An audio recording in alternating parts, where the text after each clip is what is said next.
Hello guys, कैसे हो आप सभी लोग। आशा करते हैं आप सभी लोग अच्छे होंगे, कल से बेहतर होंगे और दुगने उत्साह से अपनी स्टडी में लगे हुए होंगे। तो आज की अपनी इस क्लास में हम 17 फरवरी 2024 जो शिफ्ट सेकंड के कुछ क्वेश्चन हमारे रह गए थे प्रीवियस ईयर यूपी पुलिस के, उनको दोबारा स्टार्ट करते हैं। आइए देरी ना करते हुए स्टार्ट करते हैं।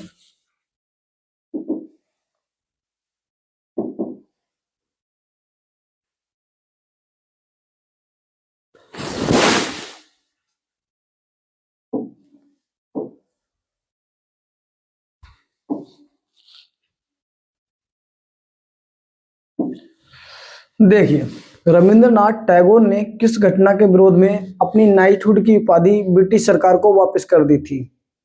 ऑप्शन है हमारे चोरी चौरा कांड, बंगाल विभाजन, जलियांवाला बाग हत्याकांड, साइमन कमीशन का आगमन। राइट आंसर बताइए इसका कौन सा होगा। तो इसका जो राइट आंसर वो होने वाला जलियांवाला बाग हत्याकांड। जलियांवाला बाग हत्याकांड के विरोध में रविंद्रनाथ टैगोर ने जो नाइटहुड की उपाधि इनको दी गई थी उसे वापस कर दिया था। ये पहली बात हमें ये जानना, ये हुआ कब था। 13 अप्रैल 1919 को। रोलेट एक्ट भी 13 अप्रैल 1919 को ही आया। रोलेट एक्ट भी 13 अप्रैल 1919 को ही आया। डॉक्टर सैफुद्दीन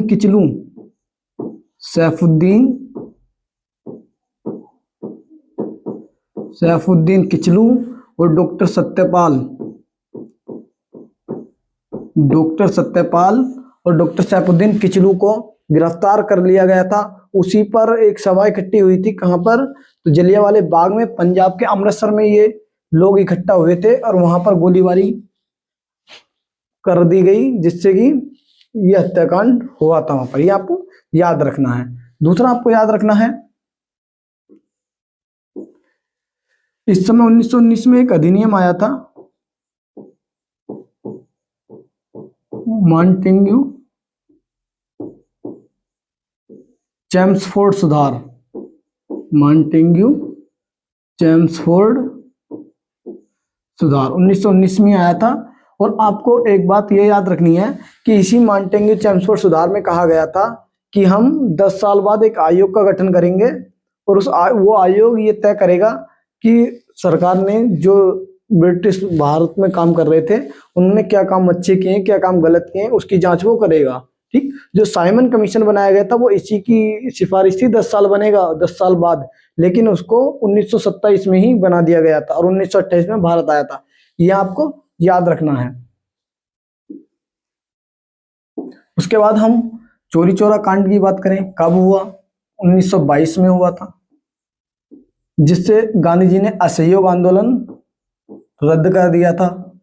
असहयोग जो मूवमेंट था, इनका आंदोलन था, उसको रद्द कर दिया। असहयोग आंदोलन को रद्द कर दिया चोरी चौरा कांड से। 1922 में हुआ था। बंगाल विभाजन 1905 में हुआ। बंगाल विभाजन 1905 में हुआ। किसके समय पर हुआ? करजन के समय पर हुआ था। यह भी आपको याद रखना है। साइमन कमीशन की अगर मैं बात करूं, 1927 में इसका गठन हुआ। और आपसे यदि पूछ ले भारत कब आया, तो भारत 1928 में आया था। यह भी आपको याद रखना है। गठन 1927 में हुआ और भारत 1928 में आया। क्लियर है आपके लिए? अब मैं आगे बात करता हूं रविंद्रनाथ टैगोर की। रविंद्रनाथ टैगोर से हमारे कौन कौन से क्वेश्चन बन सकते हैं? तो पहला क्वेश्चन, तो नोबेल पुरस्कार पाने वाले पहले भारतीय और पहले एशियाई कौन थे? तो रविंद्रनाथ टैगोर ही हैं। और गीतांजलि पुस्तक के लिए इनको यह अवार्ड दिया गया था। गीतांजलि के लिए 1913 में दिया गया, नोबेल अवार्ड दिया गया था। और इनकी एक कृति और आपको याद रखनी है, जिसे गोरा, गोरा भी इनके द्वारा ही लिखी गई है। दूसरा, आपको रविंद्रनाथ टैगोर से और क्या याद रखना है? रविंद्रनाथ टैगोर से आपको इनके द्वारा बांग्लादेश का राष्ट्रीय गीत आमार सोनार बांग्ला, आमार सोनार बांग्ला लिखा गया। सोनार बांग्ला लिखा गया था, ये आपको याद रखना है। और भारत का वंदे मातरम, सॉरी वंदे मातरम नहीं, भारत का राष्ट्रगान यानी जनगण मन इन्होंने ही लिखा है। जनगण मन रविंद्रनाथ टैगोर के द्वारा लिखा गया। दूसरा आपको याद रखना है the morning song of India, इसका शीर्षक है जनगण मन का, यह आपको याद रखना है। और जनगण मन से आपको एक बात और याद रखनी है, कांग्रेस के किस अधिवेशन में जनगण मन को पहली बार गाया गया? तो 1911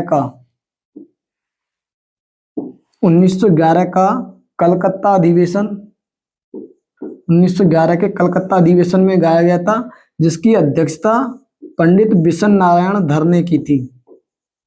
बिशन नारायण धर के द्वारा की गई थी, ये आपको याद रखना। अगर आपसे पूछ ले जनगण मन पहली बार कांग्रेस के किस अधिवेशन में गाया गया, तो वो गाया गया था 1911 के कलकत्ता अधिवेशन में। किसने गाया था? तो रविंद्रनाथ टैगोर की भांजी हैं सरला देवी चौधरानी, सरला देवी ने इसको गाया था, ये भी आपको याद रखना है। दूसरा आपको याद रखना वंदे मातरम के बारे में।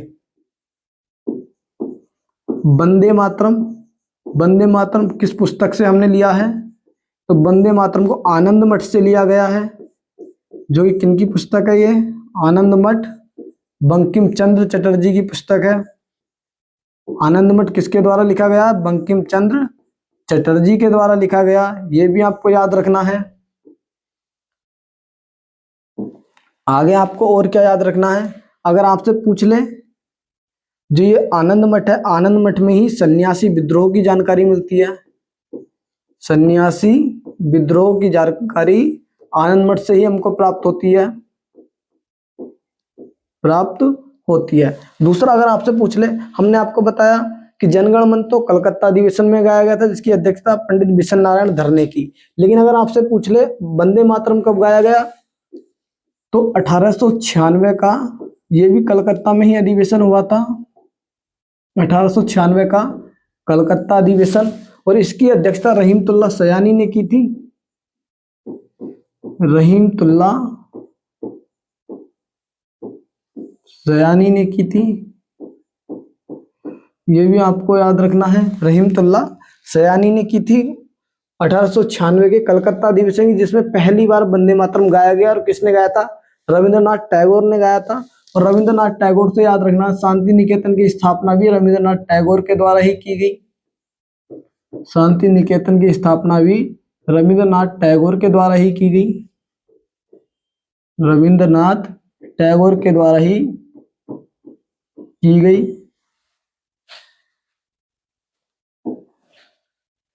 नर्मदा नदी अंततः कहाँ जाकर गिरती है? बंगाल की खाड़ी, खंबात की खाड़ी, कच्छ की खाड़ी या हिंद महासागर?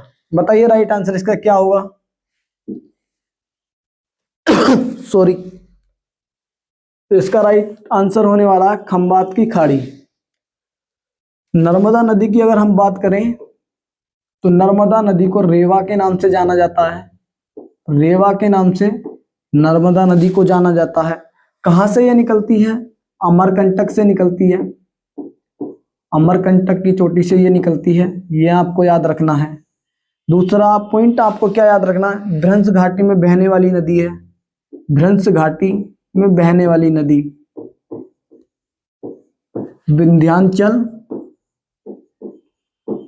विंध्याचल और सतपुड़ा के मध्य बहती है, सतपुड़ा के मध्य भ्रंश घाटी में ये बहती है, ये भी आपको याद रखना है। दूसरा मैं आपसे बात करूं, संगमरमर की चट्टानें इसी के किनारे पर हैं, संगमरमर की चट्टानें इसी के किनारे पर हैं, चट्टानें। दूसरा पूछे जबलपुर भी इसी के किनारे पर है, जबलपुर भी नर्मदा नदी के किनारे पर है, और भरूच भी नर्मदा नदी के किनारे पर ही है, ये भी आपको याद रखना है। दूसरा मैं आपसे बात करूं, आपने नाम सुना स्टैच्यू ऑफ यूनिटी, भारत की सबसे ऊंची प्रतिमा किसकी है? तो स्टैच्यू ऑफ यूनिटी है, और किनकी है? ये सरदार पटेल की, सरदार पटेल की प्रतिमा है। कितनी ऊंची है? 182 मीटर ऊंची है। और कहाँ पर है ये? गुजरात में है। गुजरात में नर्मदा नदी के किनारे पर ही है, साधु बेट द्वीप पर है। गुजरात के केवड़िया में साधु बेट द्वीप पर है ये भी आपको याद रखना है। अगर आपसे पूछे भारत की सबसे ऊंची प्रतिमा कौन सी है? स्टैच्यू ऑफ यूनिटी है, सरदार पटेल की प्रतिमा है, 182 मीटर ऊंची है। गुजरात में केवड़िया साधु बेट द्वीप पर यह स्थित है। दूसरा पॉइंट आपको याद रखना है, स्टैच्यू ऑफ यूनिटी से ही विश्व के परिप्रेक्ष्य में याद रखना है, स्टैच्यू ऑफ लिबर्टी। आपसे पूछ ले कहां पर है ये, तो यूएसए में है। रोमन देवी की मूर्ति है ये, यूएसए में है। किस यूएसए के भी कहां पर है? न्यूयॉर्क में है। न्यूयॉर्क में है। किसके द्वारा इसको गिफ्ट किया गया था? तो फ्रांस ने इसे गिफ्ट किया था, ये भी आपको याद रखना है। दूसरा, अगर आपसे पूछ ले नर्मदा नदी के किनारे बने हुए कौन कौन से बांध हैं, तो नर्मदा नदी के किनारे एक तो सरदार सरोवर परियोजना है, सरदार सरोवर परियोजना है। दूसरा आपको याद रखना, ओंकारेश्वर बांध भी कहां पर है? ओंकारेश्वर बांध भी कहां पर है? तो ये भी आपका नर्मदा नदी के किनारे पर है, ओंकारेश्वर बांध। और अगर हम इतिहास के परिप्रेक्ष्य में बात करें तो नर्मदा नदी के किनारे पर एक युद्ध हुआ था। कब हुआ था वो? तो 618 या 19 में हुआ था, जिसे हम नर्मदा का युद्ध कहते हैं। नर्मदा युद्ध जिसको कहा जाता है, किन किन के बीच हुआ था ये? हर्षवर्धन के, वर्धन वंश के शासक हर्षवर्धन और चालुक्य वंश के शासक पुलिकेशन द्वितीय के बीच हुआ था। पुलिकेशन सेकंड के बीच ये युद्ध हुआ था। उसके बाद आपको याद रखना, इस युद्ध को जीता कौन? तो इस युद्ध को जीते थे पुलिकेशन सेकंड। और पुलिकेशन सेकंड ने ये युद्ध जीतने के बाद दक्षिणापतेश्वर की उपाधि ली थी। दक्षिणापथेश्वर की उपाधि ली थी, ये भी आपको याद रखना है। और ये एक चालुक्य वंश के शासक थे, चालुक्य वंश के शासक थे, ये भी आपको याद रखना है। जिस अर्थव्यवस्था में सरकारी और निजी दोनों क्षेत्रों का अस्तित्व होता है उसे क्या कहा जाता है? समाजवादी अर्थव्यवस्था, मिश्रित अर्थव्यवस्था, पूंजीवादी अर्थव्यवस्था या साम्यवादी अर्थव्यवस्था? बताइए राइट आंसर इसका क्या होगा?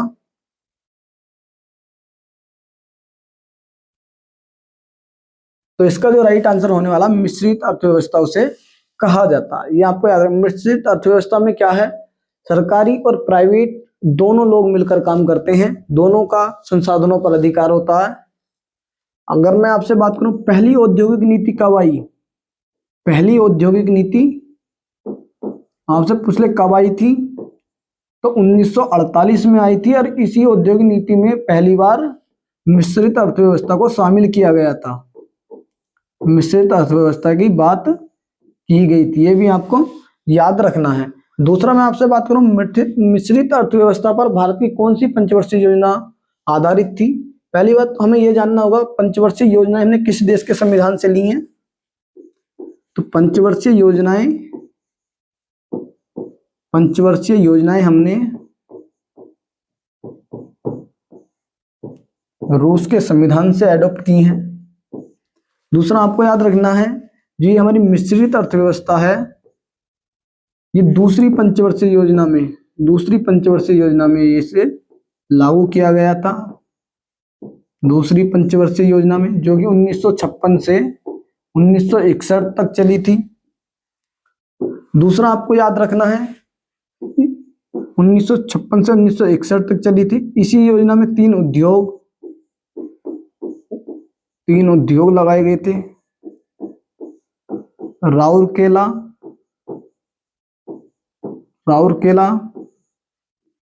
भिलाई, दुर्गापुर। अगर आपसे पूछ लिया जाए कि पहली बार भारत में उद्योग किस पंचवर्षीय योजना में लगाए गए, तो दूसरी पंचवर्षीय योजना में लगाए गए थे और तीन उद्योग लगाए गए थे। और दूसरा, ये उद्योगों पर इसमें ध्यान दिया गया था, उद्योगों पर, औद्योगिक क्षेत्र पर इसमें ध्यान दिया गया था। ये भी आपको याद रखना। आपसे पूछ ले राउरकेला कहाँ पर है? उड़ीसा में है। भिलाई छत्तीसगढ़ में है। दुर्गापुर पश्चिम बंगाल में है। और आपको उसके बाद क्या याद रखना है इससे? आपको याद रखना है दुर्गापुर किसकी सहायता से? ब्रिटेन की सहायता से। राउरकेला जर्मनी की सहायता से लगाया गया था। भिलाई रूस की सहायता से लगाया गया था। ये आपको याद रखनी है। उसके बाद मैं आपसे बात करूं औद्योगिक उद्योगों पर, इसमें विचार पर विमर्श इसमें किया गया था दूसरी पंचवर्षीय योजना में। दूसरा पीसी महालनोबिस मॉडल पर आधारित थी। पीसी महालनोबिस मॉडल पर आधारित थी। पीसी महालनोबिस मॉडल पर आधारित थी। पीसी महालनोबिस को भारत में सांख्यिकी का जनक कहा जाता है। सांख्यिकी का जनक कहा जाता है। दूसरा आपको याद रखना है इनका जन्म दिवस 29 जून को है। 29 जून को। और 29 जून को हम राष्ट्रीय सांख्यिकी दिवस के रूप में मनाते हैं। नेशनल सांख्यिकी दिवस के रूप में मनाया जाता है।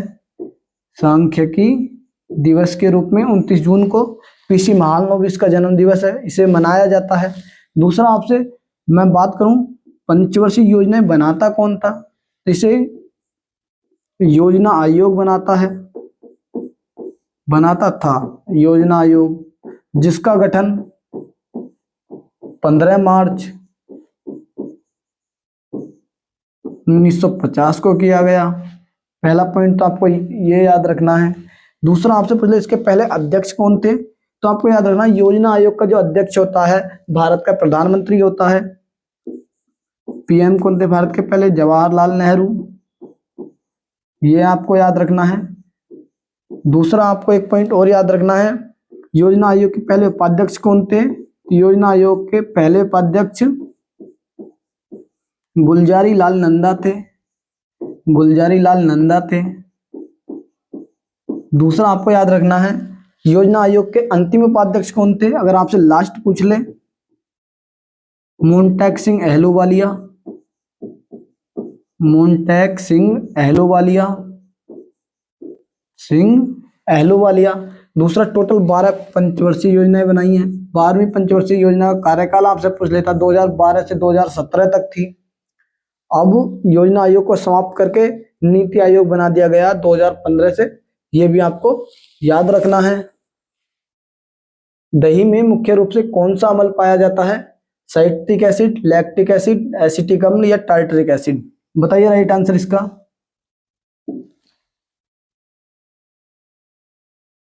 इसका राइट आंसर होगा लैक्टिक एसिड।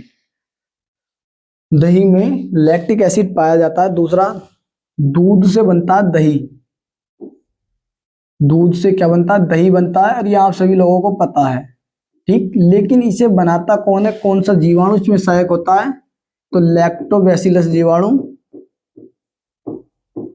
लैक्टोबैसिलस जीवाणु इसमें सहायक होता है। ये आपको याद रखना है।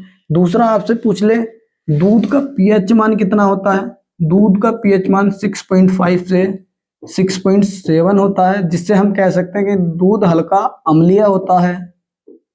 दूध हल्का अम्लीय होता है, ये आपको याद रखना है। दूसरा मैं आपसे दूध से ही बात करूं तो दूध को लेकर भारत में एक क्रांति हुई थी, ऑपरेशन फ्लड। ऑपरेशन फ्लड, जिसका जनक भारत में वर्गीज कुरियन को कहा जाता है। वर्गीज कुरियन को कहा जाता है। दूसरा आपको याद रखना है वर्गीज कुरियन ही एनडीडीबी के पहले अध्यक्ष थे, नेशनल डेयरी डेवलपमेंट बोर्ड के पहले अध्यक्ष थे। और वर्गीज कुरियन के द्वारा एक बहुत ही महत्वपूर्ण पुस्तक लिखी गई है, the man who made the elephant dance. Who made the elephant dance पुस्तक वर्गीज कुरियन के द्वारा लिखी गई है। और ऑपरेशन फ्लड दूध से ही संबंधित है। कब चलाया गया था? 1970 में चलाया गया था, ये भी आपको याद रखना है। और एनडीडीबी का गठन 1965 और 66 के आसपास किया गया था, 1965 में ही किया गया था, ये आपको याद रखना है। दूसरा मैं आगे आपसे बात करूं, साइट्रिक एसिड नींबू में पाया जाता है। साइट्रिक एसिड नींबू में पाया जाता है। एसिटिक एसिड सिरका में पाया जाता है। सिरका में एसिटिक एसिड पाया जाता है। दूसरा आपको याद रखना है, टार्टरिक एसिड किसमें पाया जाता है? तो टार्टरिक एसिड इमली में पाया जाता है। इमली में टार्टरिक एसिड पाया जाता है। दूसरा अंगूर में भी टार्टरिक एसिड पाया जाता है। मैंने आपको बताया था अंगूर से जो शराब बनाई जाती है उसे ओनोलॉजी कहा जाता है। ओनोलॉजी कहा जाता है जो शराब बनाई जाती है अंगूर से। दूसरा अगर आपसे पूछ ले अंगूर की खेती क्या कहलाती है, तो अंगूर की खेती को विटीकल्चर, अंगूर की खेती को विटीकल्चर कहा जाता है। विटीकल्चर अंगूर की खेती को कहा जाता है। दूसरा अगर आपसे एक क्वेश्चन और पूछ ले कि प्रयोगशाला में तैयार किया जाने वाला पहला यौगिक कौन सा था, तब आपका राइट आंसर होने वाला यूरिया। यूरिया पहला यौगिक था जिसे प्रयोगशाला में रेडी किया गया था। और किसने रेडी किया था? वोलर के द्वारा इसे रेडी किया गया था। दूसरा आप एक पॉइंट और याद रखना, सेब में कौन सा एसिड पाया जाता है?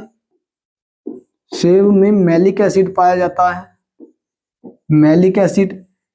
दूसरा याद रखना, टमाटर में कौन सा एसिड पाया जाता है? तो टमाटर में ऑक्सैलिक एसिड पाया जाता है। ऑक्सैलिक एसिड पाया जाता है। दूसरा अगर आपसे पूछ ले चींटी या फिर जो बिच्छू होता है उसके डंक में कौन सा एसिड पाया जाता है?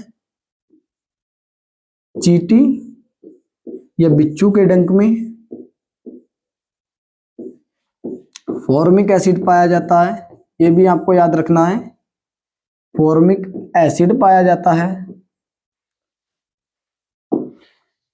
भारत में संविधान दिवस प्रतिवर्ष किस तिथि को मनाया जाता है? ऑप्शन है 15 अगस्त, 26 जनवरी, 26 नवंबर, 2 अक्टूबर। बताइए राइट आंसर इसका क्या होने वाला है? इसका राइट आंसर होने वाला है 26 नवंबर। 26 नवंबर को भारत में संविधान दिवस मनाया जाता है। पहली बार इसको कब बनाया गया? 2015 में बनाया गया था बी आर अम्बेडकर की 125वीं जयंती पर। 125वीं जयंती पर इसे स्टार्ट किया गया, ये भी आपको याद रखना है। दूसरा क्यों मनाते हैं हम? क्योंकि 26 नवंबर 1949 को हमारा संविधान आंशिक रूप से लागू हुआ था। संविधान आंशिक रूप से लागू हुआ था। और हम इसे आंशिक क्यों बोल रहे हैं? क्योंकि 26 नवंबर 1949 को हमारे सारे अनुच्छेद लागू ना होकर केवल 16 अनुच्छेद लागू हुए थे। 16 अनुच्छेद लागू हुए थे। बहुत पुस्तकों में ये 15 भी दे रखा है, लेकिन इसका जो राइट आंसर है वो 16 ही होगा, क्योंकि आर्टिकल 394 को वो काउंट नहीं करते हैं। आर्टिकल 394 जबकि लागू हुआ था, ये भी आपको ध्यान रखना है। आंशिक रूप से लागू हुआ था। 2015 संविधान दिवस मनाया जाता 26 नवंबर को, ये आपको याद रखना है। हम बात करें बी आर अम्बेडकर की, प्रारूप समिति के ये अध्यक्ष थे। पहली बात तो प्रारूप समिति के अध्यक्ष थे बी आर अम्बेडकर।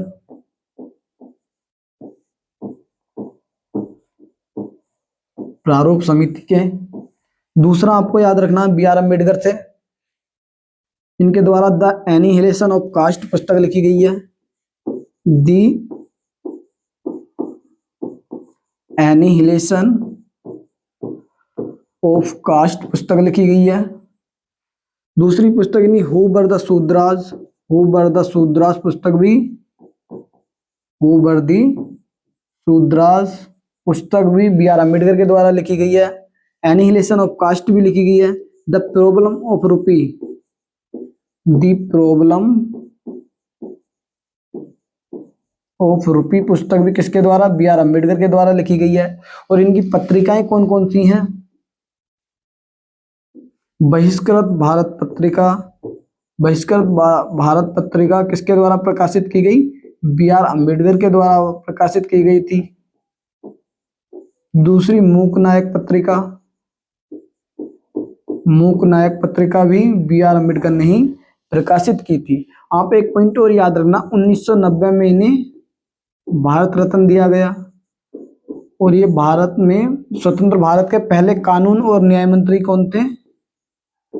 कानून और न्याय मंत्री,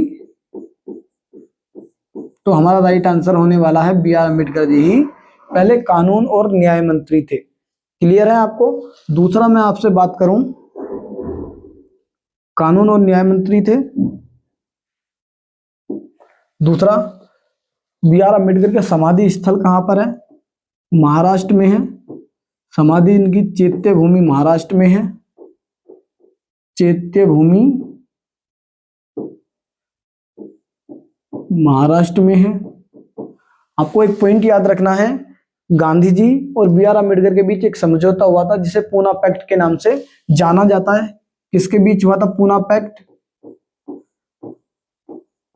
पूना पैक्ट गांधी जी और बी आर अम्बेडकर के बीच हुआ, ये आपको याद रखना है। बी आर अम्बेडकर के बीच हुआ था। दूसरा आपसे पूछ ले कब हुआ था, तो आपको बताना 24 सितंबर 1932 को हुआ था। 24 सितंबर 1932 को हुआ था। दूसरा, आपको इसी से मिलता जुलता एक क्वेश्चन और याद रखना है, सांप्रदायिक पंचांग की घोषणा किसके द्वारा की गई थी? जो कम्युनल अवार्ड है, तो जो सांप्रदायिक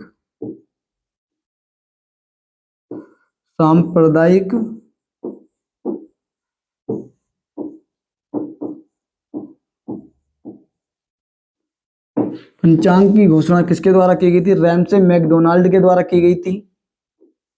रैमसे मैकडोनाल्ड के द्वारा की गई थी। रैमसे मैकडोनाल्ड के द्वारा सांप्रदायिक पंचांग की घोषणा की गई थी। और कब की गई थी? 1932 में ही की गई थी। 1932 में ही की गई थी। और ये था क्या? तो इसमें क्या था? इसमें सांप्रदायिक पंचांग में सभी के लिए अलग निर्वाचन क्षेत्र, आरक्षित सीटों की बात की गई थी। इसमें हिंदू, मुस्लिम, सिख, ईसाई सभी के लिए, यानी अंग्रेजों का सिद्धांत था कि बांटो और राज करो। ये आपको याद रखना है, ठीक है। दूसरा आपसे पूछा जा सकता है ये किस गोलमेज सम्मेलन के बाद आया? तो दूसरे गोलमेज सम्मेलन के बाद ये समझौता हुआ था। दूसरे गोलमेज सम्मेलन के बाद सांप्रदायिक पंचांग की घोषणा की गई थी। ये भी आपको याद रखना है।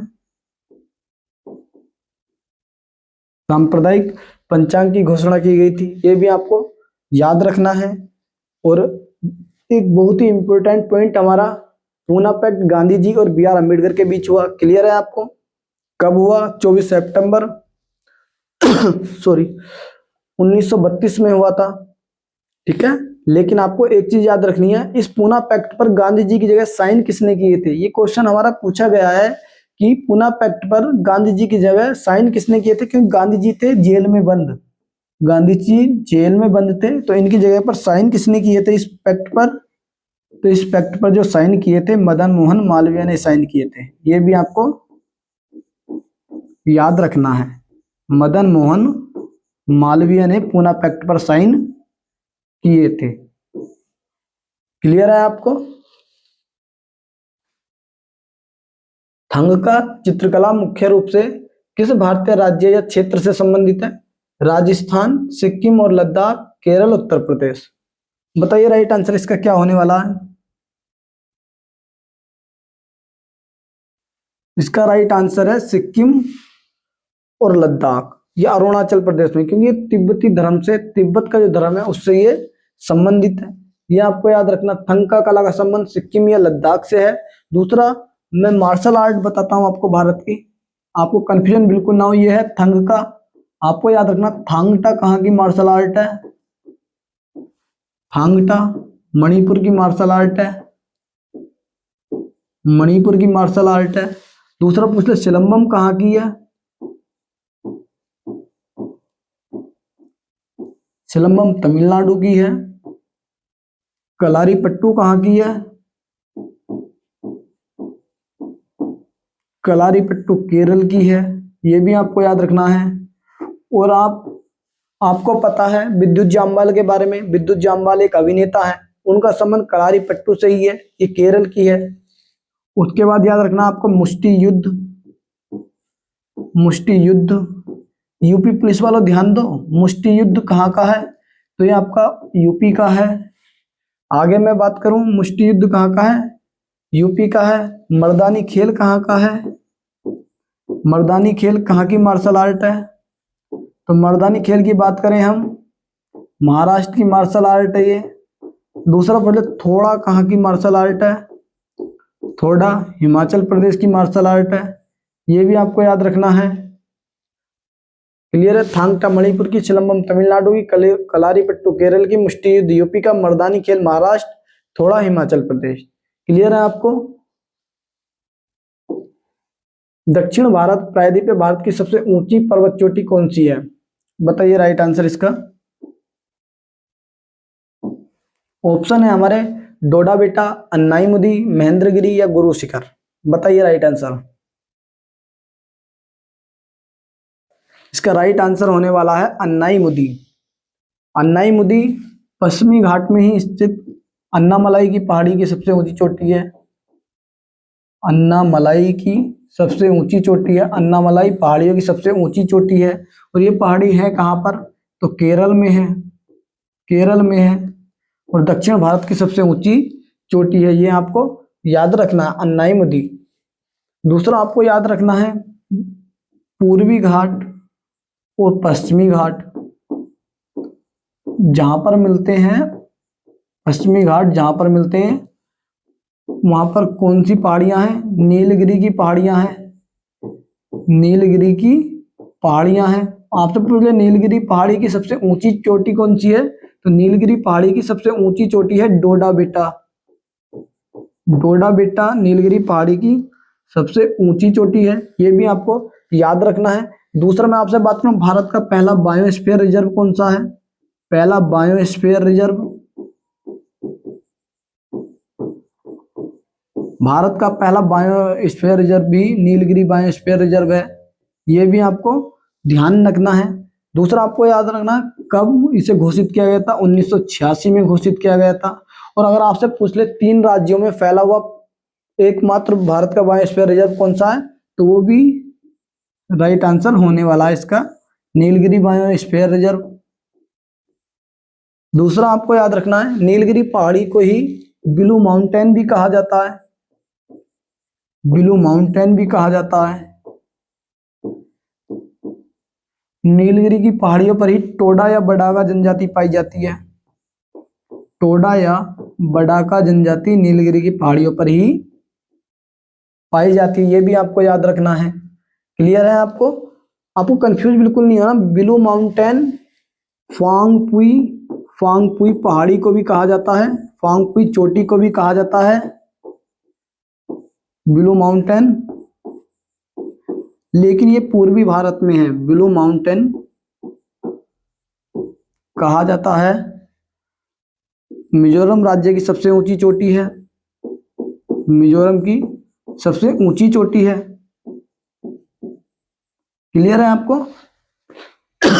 सॉरी, ब्लू माउंटेन नीलगिरी पहाड़ी को भी कहा जाता है और फोंगपुई चोटी को भी कहा जाता है। लुसाई पहाड़ी जिनका पुराना नाम था, मिजोरम की ये सबसे ऊंची चोटी है, ये आपको क्लियर रखना है। दूसरा मैं आपसे बात करूं भारत की सबसे ऊंची चोटी, भारत की अगर सबसे ऊंची चोटी की बात की जाए तो भारत की सबसे ऊंची चोटी है K2, K2 है, 8611 इसकी हाइट है, ये आपको याद रखना है। लेकिन ये भारत में स्थित नहीं है, ये पाक ऑक्यूपाइड कश्मीर में स्थित है।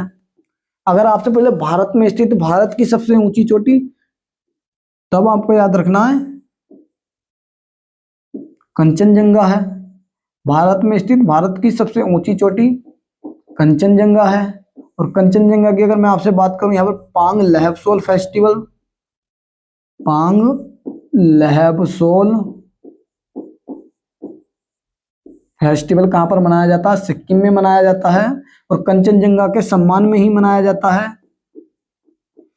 दूसरा पॉइंट मैं आपसे बात करूं तो चू फाट नृत्य भी कंचनजंगा के सम्मान में ही किया जाता है, यह भी आपको याद रखना है। आगे हम बात करें मध्य प्रदेश की सबसे ऊंची चोटी कौन सी है, मध्य प्रदेश की सबसे ऊंची चोटी धूपगढ़ है, जो कि सतपुड़ा की सबसे ऊंची चोटी है। सतपुड़ा की सबसे ऊंची चोटी है, ये भी आपको याद रखना है। आगे हम महाराष्ट्र की बात करें तो महाराष्ट्र की कालसुवाई सबसे ऊंची चोटी है। कालसुवाई, इसे महाराष्ट्र का एवरेस्ट भी कहा जाता है और महाराष्ट्र में ये पश्चिमी घाट में स्थित एक चोटी है, ये भी आपको याद रखना है। दूसरा आपसे पूछे राजस्थान की सबसे ऊंची चोटी कौन सी है? राजस्थान की सबसे ऊंची चोटी गुरु शिखर है। गुरु शिखर है। और गुरु शिखर किस पहाड़ी की सबसे ऊंची चोटी है? अरावली की भी सबसे ऊंची चोटी है। अरावली पहाड़ी की सबसे ऊंची चोटी है और राजस्थान की सबसे ऊंची चोटी गुरु शिखर है, यह भी आपको याद रखना है। वाकाटक साम्राज्य की रानी प्रभावती गुप्त किसकी पुत्री थी? श्रीगुप्त, चंद्रगुप्त द्वितीय, समुद्रगुप्त, कुमारगुप्त प्रथम। बताइए राइट आंसर। सॉरी, बताइए इसका कौन सा राइट आंसर होने वाला है? तो वाकाटक साम्राज्य की रानी प्रभावती गुप्ता चंद्रगुप्त द्वितीय की बेटी थी। चंद्रगुप्त विक्रमादित्य जिसको कहा जाता है, और इनकी माता का नाम भी पूछा जाता है कुबेर नागा। कुबेर नागा और चंद्रगुप्त द्वितीय की ये बेटी थी प्रभावती गुप्ता, जिनका विवाह वाकाटक वंश के शासक के साथ हुआ था। रुद्र सिंह द्वितीय के साथ इनका विवाह हुआ था, ये भी आपको याद रखना है। अगर हम चंद्रगुप्त द्वितीय की बात करें तो इन्हें सकारी के नाम से जाना जाता है, शकों का नाश करने वाला, सकारी के नाम से भी इनको जाना जाता है। दूसरा आपसे पूछ ले, चंद्रगुप्त के समय पर ही पहला चीनी यात्री फायायान आया था। पहला चीनी यात्री किसके समय पर आया था? चंद्रगुप्त द्वितीय के समय पर ही आया था फायायान, जिसके द्वारा वो क्यों की पुस्तक लिखी गई थी। वो क्यों की पुस्तक लिखी गई थी। दूसरा आपको याद रखना है, अगर आपसे पूछ ले, सॉरी बेटा ये थोड़ा दिक्कत आ गई है।